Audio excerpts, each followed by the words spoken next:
প্রথমে আমরা এই মাংসটাকে হালকা করে একটু ম্যারিনেশন করব, ঠিক আছে? এর জন্য লাগবে হচ্ছে একটু লেবু দেবো আগে, গুঁড়ো মশলাগুলো, হলুদ, অল্প দাও হলুদ, অল্প একটু, ঠিক আছে? একটু সর্ষের তেল লাগবে, লঙ্কার গুঁড়ো দিতে হবে,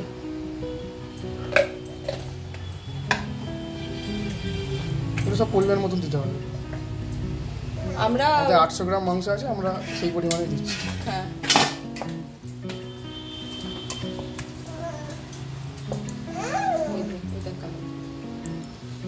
আর দেবো নুন অল্প অল্প, আর না। সর্ষের তেল গেল,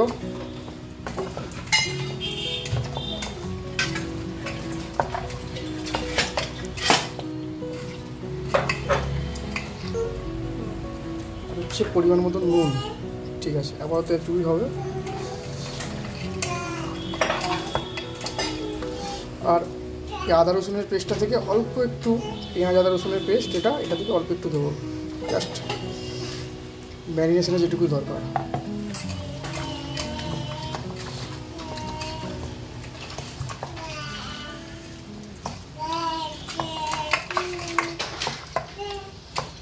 এবারটা আধা ঘন্টা রেখে দেবো। এটা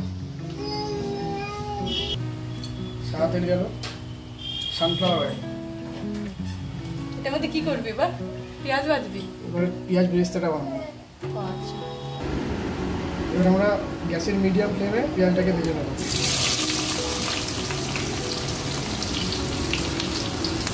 পেঁয়াজ বেরেস্তাটা একটু বেশি লাগবে। আজকে আমাদের ওই 800 গ্রাম মতন মাংস এবং 800 গ্রাম মতন চাল আছে, আমরা তার হিসাবে দিয়ে দেবো।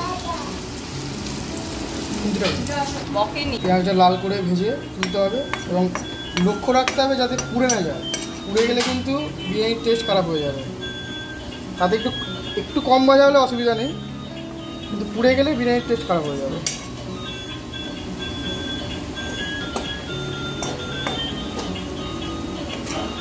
ঠিক এরকম রাখতে হবে এবং পেঁয়াজের তেলটা একটু পুড়ে রাখতে হবে তার সাথে সাথে।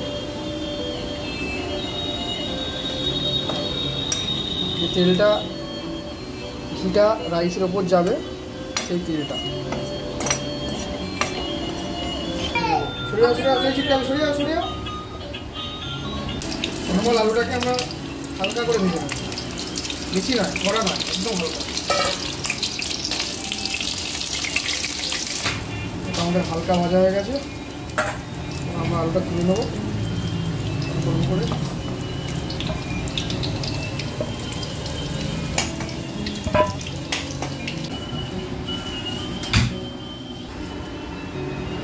যেহেতু মাংসটা খাসির মাংস আমাদের, সেটা আমরা কষাবো, তাই আমাদের আদা রসুন পেঁয়াজ লঙ্কা বাটাটাকে আমরা দিয়ে দিলাম গরম তেলের মধ্যে।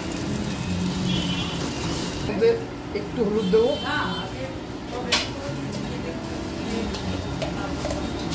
তাহলে আমি যে আজকে লঙ্কা গুঁড়ো দেবো, লবণ দেবো পরিমাণ মতো,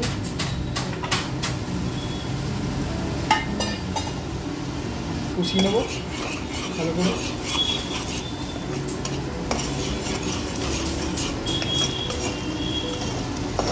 বিরিয়ানিতে নর্মাল মশলা বেশি লাগে না কষানোর জন্য, যে মাংসতে গাদা মশলা দিতে হবে এটা না।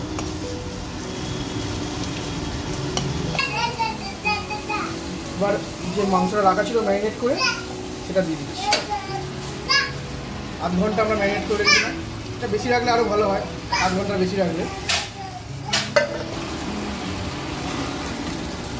এবার মাংসটাকে ভালো করে কষিয়ে নেব।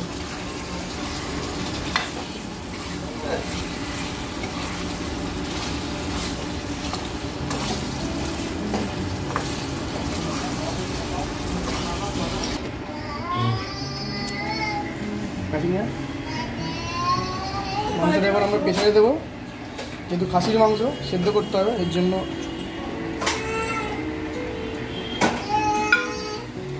প্রেসারে আমরা 2টো সিটি দিয়ে নেব।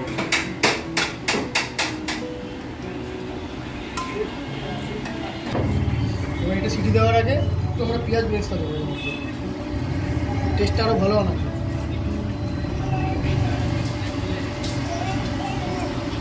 পেঁয়াজ বেরেস্তা দেবো, মশলা দেবো অল্প করে। আরে এই তোর সিক্রেট মশলাটা তো কি কি আছে সেটা তো বলবি। সিক্রেট কিছুই নয়, নর্মাল বিরিয়ানি মশলা বাড়িতে তৈরি করা। হ্যাঁ, এবার আমরা এটা আটকে 2টো সিটি দিয়ে নেবো, যটা সিটি লাগবে আর কি মাংসটা গরম করার জন্য। এটা 2টো দিলেই হয়ে যাবে। তোর কি চাই? তুই কি রান্না করবি? কি রান্না করবি তুই? দুটো দেবো না, একটা। আলুটা একটা সিটি দিয়ে নেবো সেদ্ধ করার জন্য। এবার আমরা হাতের জন্য জলটা গরম করবো। জলের মধ্যে একটু লেবু দেবো,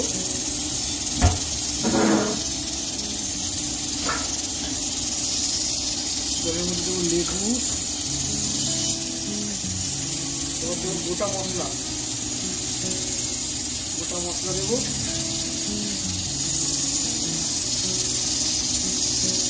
একটু তেল দিয়ে দেবো জলের মধ্যে, যাতে চালটা না লেগে যায়।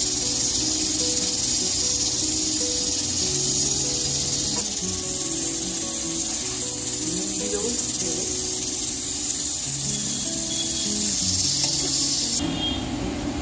আর দেবো তেজপাতা।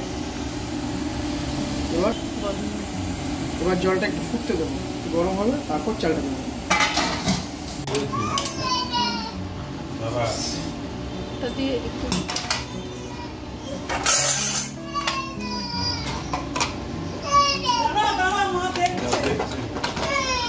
মাংসগুলো দিয়ে দেবো, একদম সাজাতে হবে।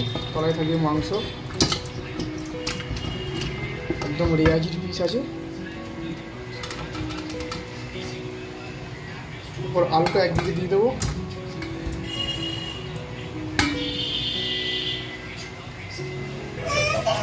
পেঁয়াজ বেরেস্তা ভালো করে।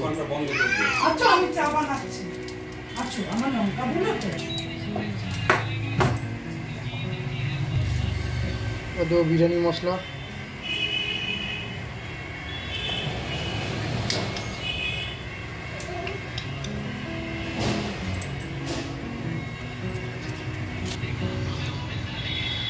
এবার 1 কাপ দুধের মধ্যে পরিমাণ মতন আতর দেবো, মিঠা আতর, কিন্তু বাড়ি একটু কমই দেবো। আতর দিলাম। এবার দেবো গোলাপ জল, গোলাপ জলও অল্প দেবো।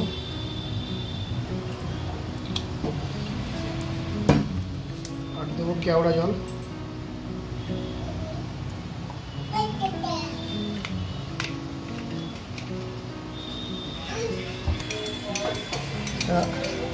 ভালো করে গুলিয়ে নেবো।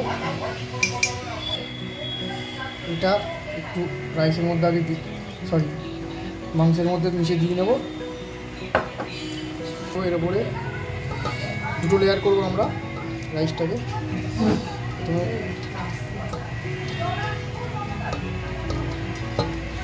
রাইস দিলাম, রাইসটা দিয়ে খুব সুন্দর গন্ধ বেরোচ্ছে একটা।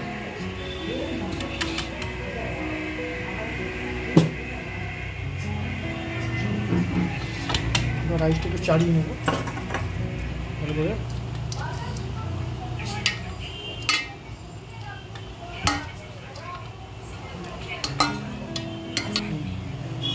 এবার সেকেন্ড লেয়ারে দেবো পেঁয়াজ বেরেস্তা, পরিমাণ মতো নুন ছড়িয়ে দেবো ওর উপর থেকে।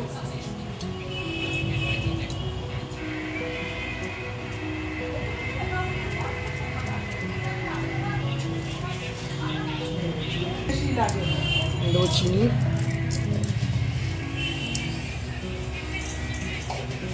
বিরিয়ানি মশলা,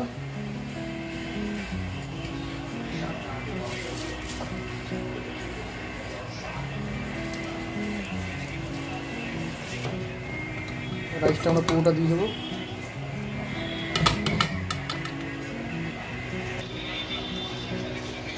এরপর দিয়ে যাবে আবার পেঁয়াজ বেরেস্তা,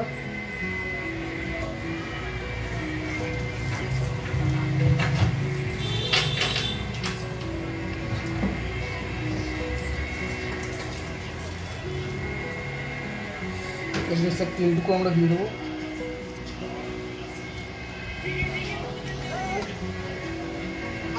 এটা দিয়ে দেবো।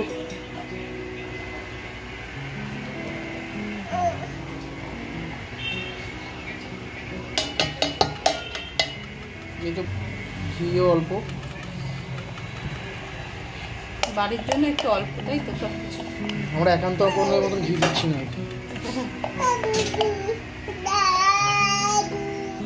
এবার এর উপর দিয়ে আবার চলে যাবে দুধের এটা। এর মধ্যে আবার আতরের যে জলটা ছিল সেটা চলে যাবে, দুধের মিশ্রণটা দিয়ে আবার যাবে অল্প করে বিরিয়ানি মশলা।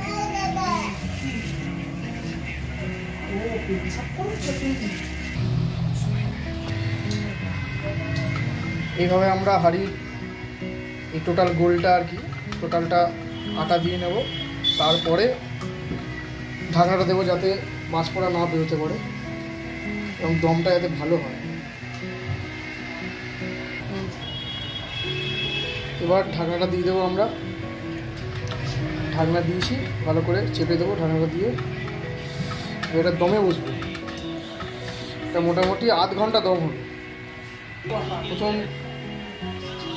প্রথম 5 মিনিট দম হবে, এটা একটু ফ্লেমটা একটু হাই থাকবে, তারপরে একদম লো ফ্লেমে হবে।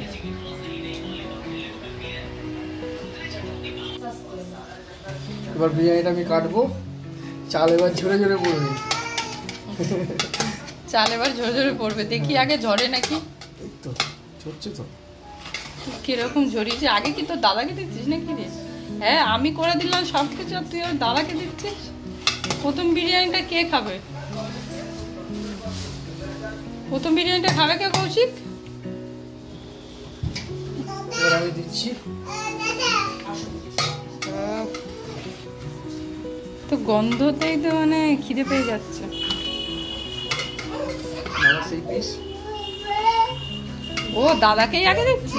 আমাকে কি দিবি জানিস তো কৌশিক? আমি কিন্তু রেস্টুরেন্টে গিয়েও বলি যে মশলা রাইস কম আমার। ওকে শুধু সাদা রাইস। দারুণ ঝরে ঝরে পড়ছে। বিরিয়ানির দোকানের নাম বলবো না, তবে আপনারা মানে সুপরিচিত একটা বিরিয়ানির দোকান, সেটা আপনাদের নাম আমি না বললেও যে আপনারা বুঝতে পারছেন কোন দোকানের কথা বলছি। এবং ডায়লগটা আমি সেই দোকানের থেকেই বলছি শিখে। তো লাল লাল ঝাল ঝাল আর হচ্ছে ঝরে ঝরে পড়ছে একদম। তা দুটো ডায়লগই কার সেটা আপনারা ঠিক বুঝতে পারছেন, আমি আর নাম নেব না তাদের। আর এই যে রাধুনিকেও দেখিয়ে দিচ্ছি, এতক্ষণ ধরে আপনারা যার রান্না দেখছিলেন, এই যে রাধুনি। আরো প্লেট দাও তাড়াতাড়ি। আর এখানে পুরো নাল্লি পিস দেখুন, পুরো নাল্লি পিস, এই যে নাল্লি পিস দেখুন, দেখেছেন? এটা কাকে দিচ্ছ? এটা অবশ্যই তোমার জন্য, যেহেতু তুমি 1 পিসের মটন খাও। ও মাংস, এই যে রেওয়াজি পিস রয়েছে, ঠিক আছে? এই যে, তো এবার আমি মুখে দিচ্ছি কিরকম আছে। কেমন? ভালো? দারুণ দারুণ, অসাধারণ। ঘরোয়া বিরিয়ানি যেরকম হওয়া দরকার ঠিক তেমন। আর রাধুনির কেমন হয়েছে? রাধুনি কেমন? একদম ভালো হয়েছে। ভালো হয়েছে? জোরে জোরে পড়ছে তো? খারাপ বলবো কেন, নিজের রান্না। সেটাই হচ্ছে কথা, খারাপ বলবে কেন নিজের রান্না? মটনটা দেখো একদম নরম আছে, হ্যাঁ যাচ্ছে। হ্যাঁ আলুটা